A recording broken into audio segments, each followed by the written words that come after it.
Assalamualaikum warahmatullahi wabarakatuh.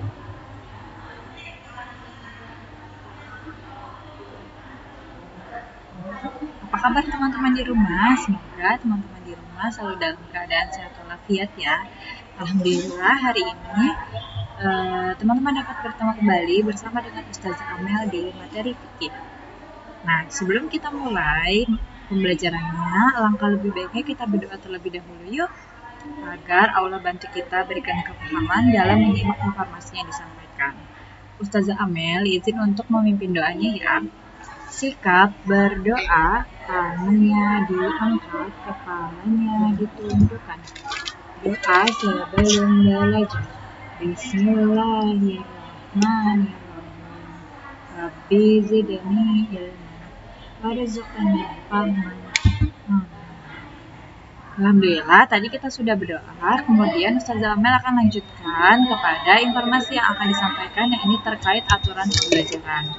Aturan pembelajaran kita selama beberapa menit ke depan, yaitu yang pertama, pastikan teman-teman duduk tegak, yang kedua pastikan fokus, yang ketiga pastikan mengerjakan proyek, dan yang keempat pastikan bekerja tuntas.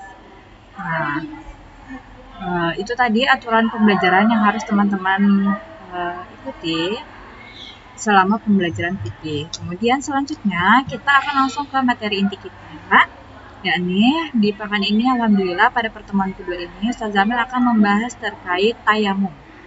Nah, apa sih yang dimaksud dengan tayamum, atau apakah teman-teman tahu definisi dari tayamum itu apa? Tayamum ialah mengusap wajah dan kedua tangan dengan menggunakan tanah atau debu dengan niat bersuci.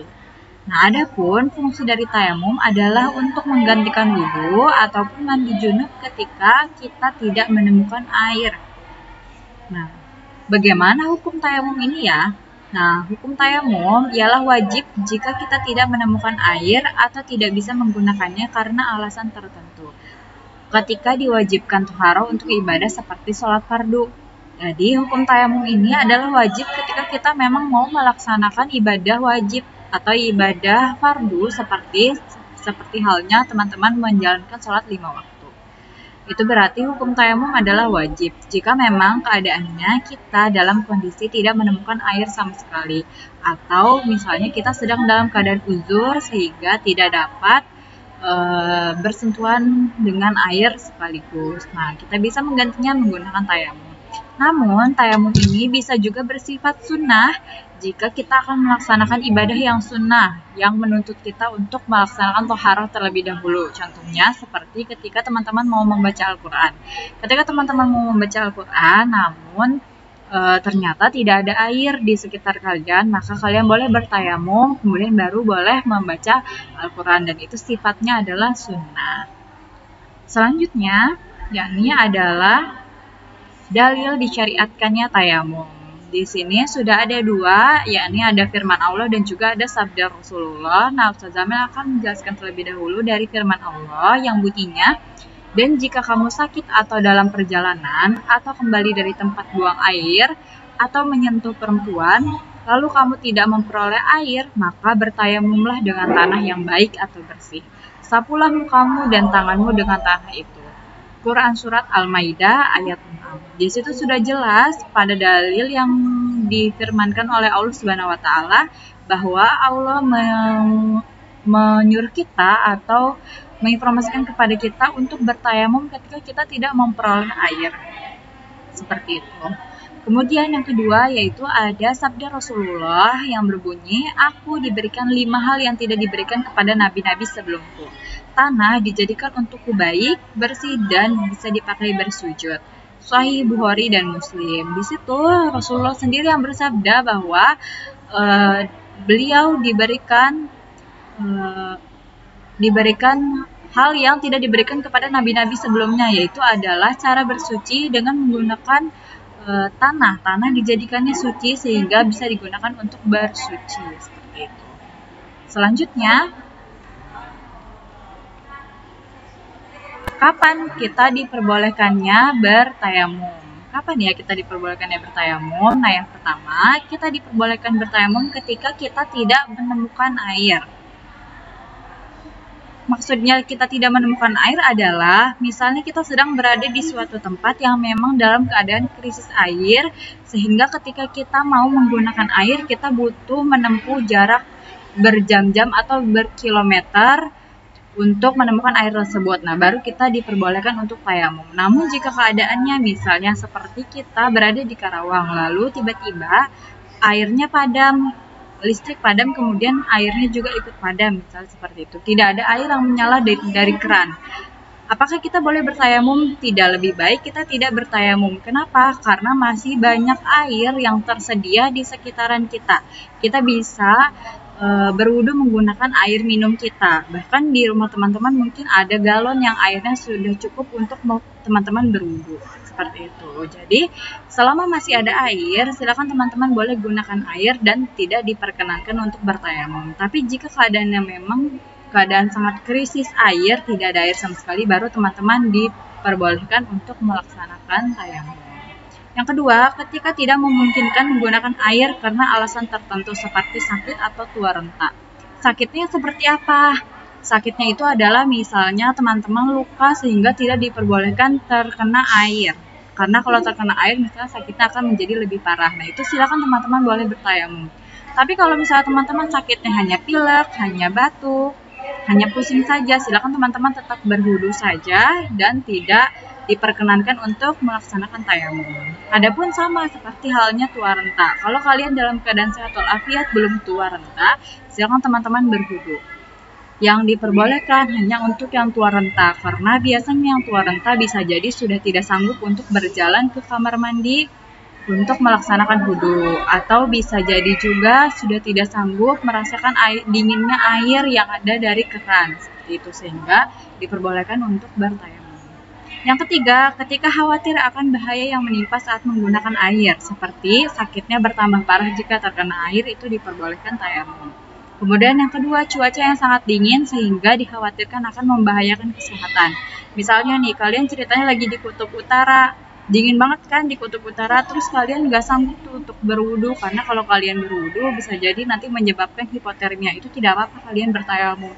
Tapi kalau selama dinginnya masih bisa ditoleransi, teman-teman harus tetap berwudu. Tidak diperkenankan untuk bertayamum, seperti itu.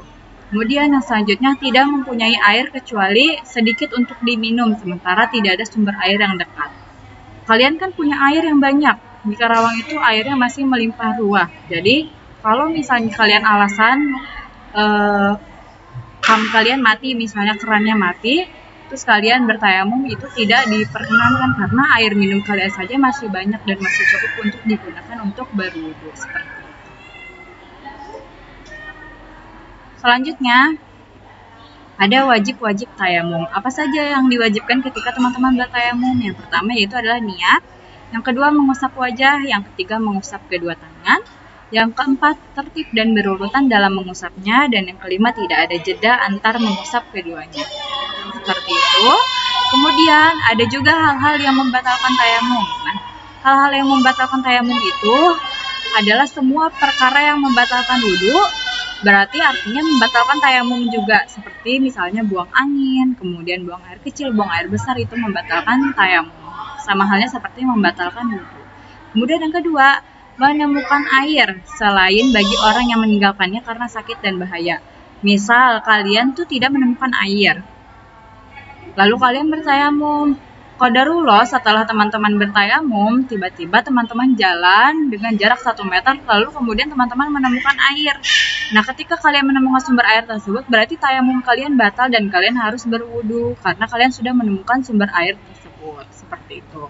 Kemudian yang ketiga, semua perkara yang mewajibkan mandi besar seperti keluarnya air mani, itu berarti membatalkan tayamum kalian. Kemudian yang keempat, hilangnya uzur yang menjadi alasannya bertayamum seperti sakit dan cuaca dingin. Misalnya, teman-teman sekarang sedang dalam keadaan cuaca yang dingin sekali, dinginnya ekstrim, sehingga kalian tidak sanggup untuk berwudu. Akhirnya kalian bertayamum.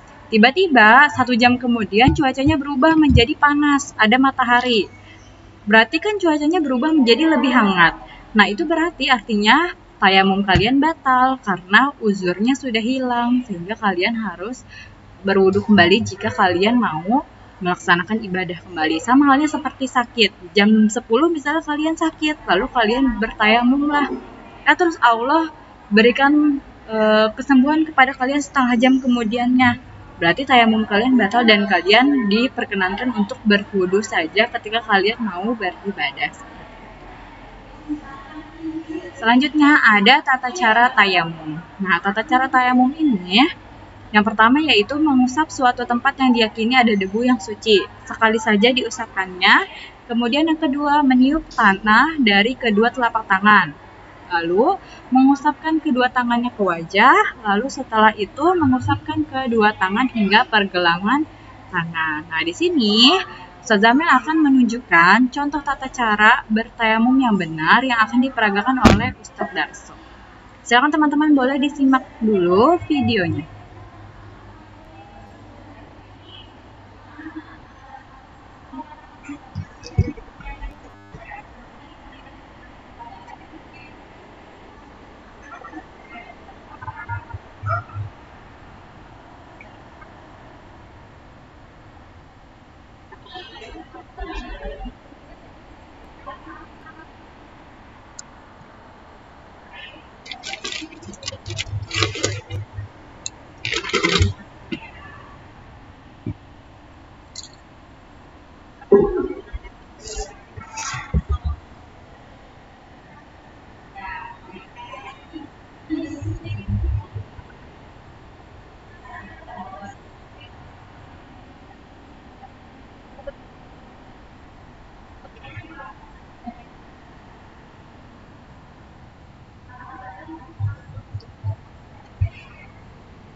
Nah, itu tadi teman-teman sudah menyimak video tata cara bertayamum yang benar yang sudah diperagakan oleh Ustadz Darso. Di situ sama seperti yang sudah dijelaskan sebelumnya terkait tata caranya, teman-teman berniat terlebih dahulu. Setelah berniat, teman-teman menempelkan tangannya kepada tempat yang memang ada debu yang suci atau tanah. Kemudian setelah ditempelkan, lalu teman-teman tiupkan, lalu diusapkan ke wajah kalian. Lalu ketika kalian mau mengusapkan kepada tangan kalian harus mencari tanah lagi di tempat yang lainnya, lalu ditiupkan kembali, baru diusapkan ke kedua pergelangan tangan. Setelah tuntas, diusapkan ke kedua pergelangan tangan kalian, lalu teman-teman berdoa setelah bertayamum, dan doanya hampir sama seperti kalian berwudu. Seperti itu yang tadi disampaikan di dalam videonya oleh Ustadz Darso. Kemudian Ustazah Amel izin menyampaikan terkait proyek pembelajaran kita di pekan ini, yaitu adalah silakan teman-teman praktikkan cara bertayamum yang benar dalam bentuk video, kemudian upload di classroom kalian masing-masing. Karena tayamum ini durasinya sedikit, jadi tidak ada batas minimum dan maksimum teman-teman membuat videonya. Insya Allah videonya hanya sekitar 1 menit saja atau 2 menit saja ketika teman-teman mempraktekkan tayamum seperti itu. Nanti setelah tuntas membuat video, teman-teman silakan boleh upload di classroom kalian masing-masing.